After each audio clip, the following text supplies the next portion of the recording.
Good morning, friends. I'm Dr. Asta Gupta, IVF specialist practicing at Delhi IVF and Fertility Center. आज हम एक important aspect of IVF के बारे में बात करेंगे विच इज़ फाइनेंशियल प्लानिंग। ये हम सभी जानते हैं कि IVF एक एक्सपेंसिव प्रोसीजर है, तो एज अ कपल अगर हम IVF के लिए प्लान कर रहे हैं तो it is important to do financial planning. Planning के पहले सबसे इम्पॉर्टेंट है अपने आप को अवेयर करना, एजुकेट करना कि क्या क्या एस्पेक्ट्स होते हैं IVF के बारे में, IVF में, और कितना एक्सपेंस आ जाता है। देखिए, IVF में एक प्रोसीजर होता है, इन्वेस्टिगेशंस होती हैं, बहुत सारे इंजेक्शंस होते हैं, दवाइयाँ होती हैं, तो बेटर है कि हम पहले से प्लान करके चलें, उसको समझ के चलें। तो ड्यूरिंग द प्रोसीजर के दौरान एक हमें इमोशनल और फिनेंशियल स्ट्रेन नहीं आता फिनेंसिस की वजह से।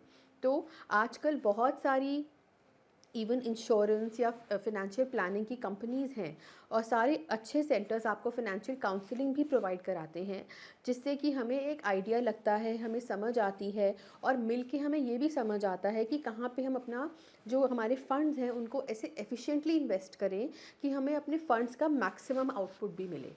तो ये इम्पॉर्टेंट है कि आप एक फ़िनेंशियल प्लानिंग करके चलें, इसको समझ के चलें और एक देख के समझ के ऐसे सेंटर को चूज़ करें जहाँ पे आपको लगे कि हाँ एक्सपीरियंस है और रिज़ल्ट्स हैं और आपका जो मनी है, आपका जो एक्सपेंडिचर है वो सबसे एफिशिएंटली यूज़ होगा। देखिए, IVF में काफ़ी बार ज़रूरी नहीं है कि फ़र्स्ट साइकिल में ही सक्सेस हो, क्योंकि ये साइंस ही ऐसी है। कई बार 1, 2, मैक्सिमम 3 साइकिल्स भी लग सकती हैं, केस टू केस डिपेंड करता है।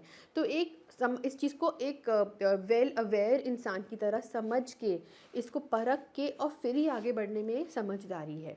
तो अपने डॉक्टर को प्रॉपरली चूज़ करें, अपने सेंटर को प्रॉपरली चूज़ करें, अपने फिनेंशियल एस्पेक्ट को अच्छे से प्लान करें कि हाँ, अगर मैं इसको एज अ प्रोजेक्ट देख रहा हूँ और मुझे इस प्रोजेक्ट में अपनी प्रेगनेंसी तक पहुँचना है, तो मेरा इतना बजट है, इतना लग सकता है, और हाँ, मुझे ऐसे चूज़ करके ऐसे एक एक स्टेप लेके चलना है।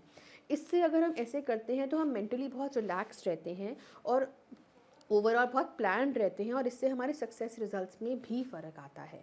क्योंकि अगर हम प्लान नहीं करेंगे और हम हर स्टेप पे टेंशन में रहेंगे, अरे ये ऐसे हो गया, वैसे हो गया, तो ना हम अपना पूरा उस पर दे पाएंगे और ना हमें उसके रिजल्ट्स मिलेंगे।